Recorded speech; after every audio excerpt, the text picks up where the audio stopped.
Ya, shalom saudara, selamat pagi. Senang sekali bisa berjumpa pagi hari ini. Saya percaya kita semua dalam keadaan baik, sehat, dan luar biasa karena penyertaan Tuhan.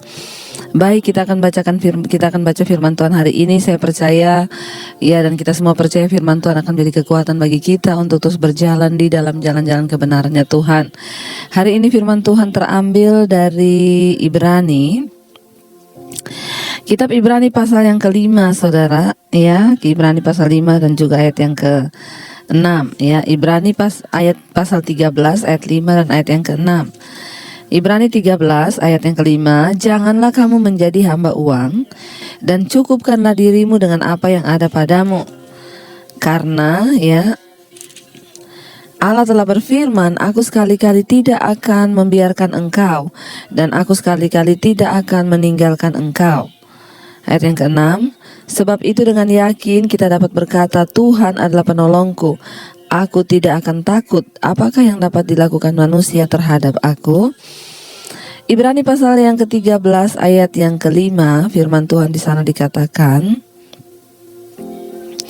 janganlah kamu menjadi hamba uang dan cukupkanlah dirimu dengan apa yang ada padamu.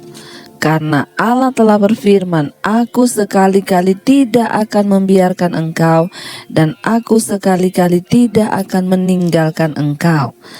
Ya, saudara, ya, dikatakan janganlah kamu menjadi hamba uang. Semua kita manusia butuh uang, pendeta butuh uang, sangat butuh karena semuanya itu pakai uang. Iya, kalau kita ke mall untuk buang air kecil, air besar aja pakai bayar, saudara, ya.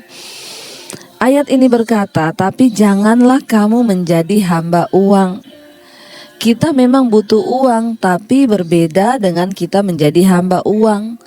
Ya, uang itu bukan segala-galanya, tapi segala-galanya pakai uang. Ya, tapi jangan menjadi hamba uang. Kita harus belajar, ya, bagaimana untuk kita ini tidak menjadi hamba uang, saudara.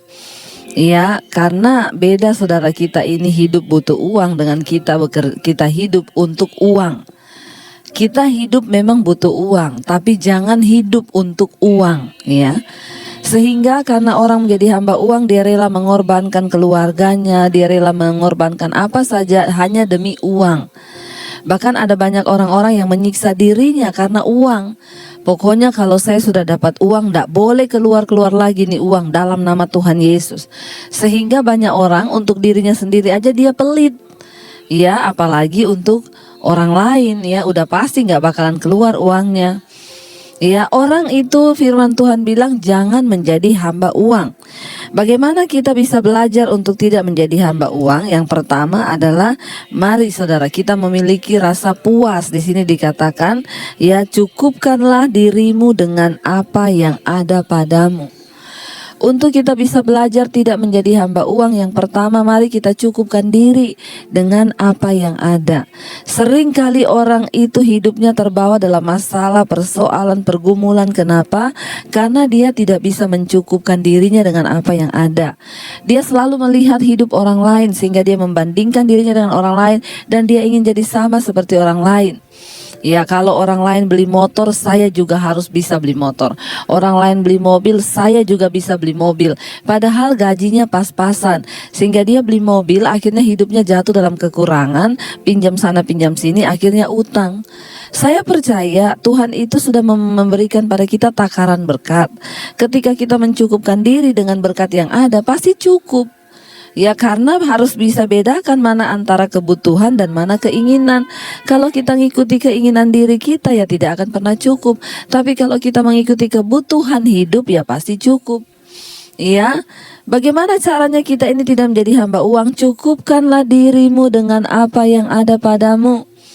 Seringkali orang akhirnya jadi hamba uang, kenapa? Karena tidak cukup terus. Ya, dikasih sekian tidak cukup, kasih sekian tidak cukup. Ya, karena firman Tuhan ini berkata apa, saudara? Ya, karena Allah telah berfirman, aku sekali-kali tidak akan membiarkan engkau dan aku sekali-kali tidak akan meninggalkan engkau. Ya, mari kita berusaha hidup dengan sedikit hal dan bukan menginginkan lebih banyak hal di hidup ini.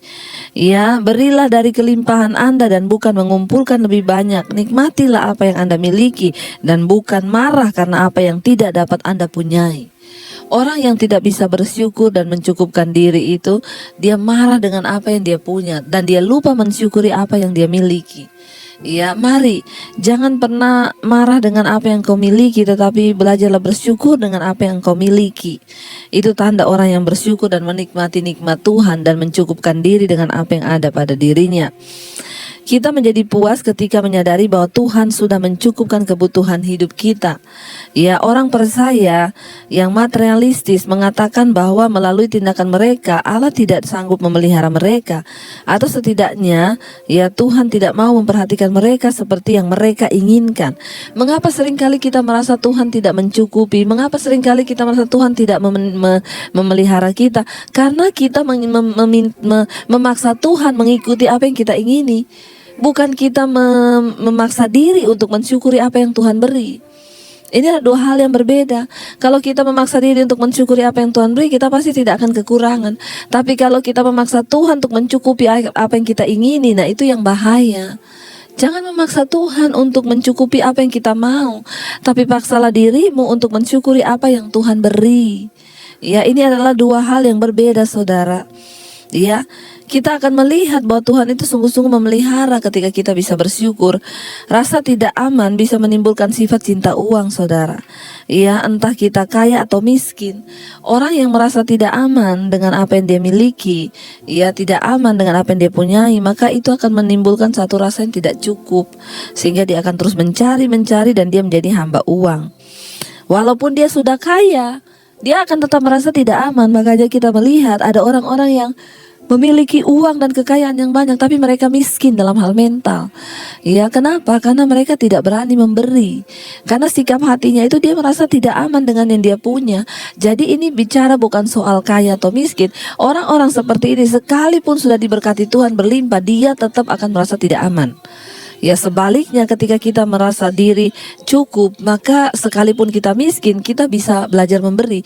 Maaf, saya memberikan saudara kesaksian. Ketika saya masih tidak punya apa-apa pun, ya saya ini ya diberkati oleh Tuhan, bukan sesuai dengan takaran yang saya minta, tapi yang Tuhan beri. Sehingga dalam kekurangan pun saya belajar untuk terus menabur. Ya, sehingga sampai sekarang ketika Tuhan berkati pun saya tetap menabur. Tapi ada orang-orang kaya tapi pelitnya minta ampun. Kenapa? Karena merasa nggak aman dengan apa yang mereka punyai. Hati-hati saudara, roh cinta uang, roh cinta mamon itu bisa membuat kita ini nggak masuk surga, saudara. Ya, satu-satunya pencegah ya untuk kita ini tidak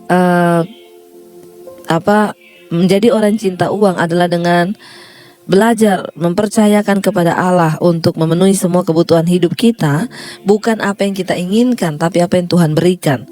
Lihatlah kasih yang dinyatakan melalui apa yang Tuhan sediakan. Ingatlah bahwa uang dan harta akan lenyap seluruhnya. Ya, tetapi mari saudara kita memiliki rasa puas ya di dalam hidup kita. Kita memiliki rasa puas akan apa yang sudah Tuhan berikan bagi kita. Ya, sehingga jangan kita khawatir berlebihan ya. Sehingga ingat Allah telah berfirman, Tuhan Allah, aku sekali-kali tidak akan membiarkan engkau, dan aku sekali-kali tidak akan meninggalkan engkau. Tapi kenapa orang merasa Tuhan tidak memberkati? Kenapa orang merasa Tuhan meninggalkan? Karena dia memaksa Tuhan mencukupkan apa yang dia mau. Ayat yang ke-6, sebab itu dengan yakin kita dapat berkata, Tuhan adalah penolongku, aku tidak akan takut. Apakah yang dapat dilakukan manusia terhadap aku? Ya, mari dengan yakin hari ini kita bisa berkata, Tuhan adalah penolongku. Ya, aku percaya semua yang Tuhan lakukan di hidup itu adalah baik. Akulah yang harus belajar untuk bersyukur. Akulah yang harus belajar untuk mencukupkan diri dengan apa yang ada padaku. Aku yang harus belajar untuk menerima apa yang Tuhan mau, bukan memaksa Tuhan untuk mencukupi apa yang aku mau. Saudara, mari kita terus belajar mengucap syukur karena Dia Tuhan yang baik.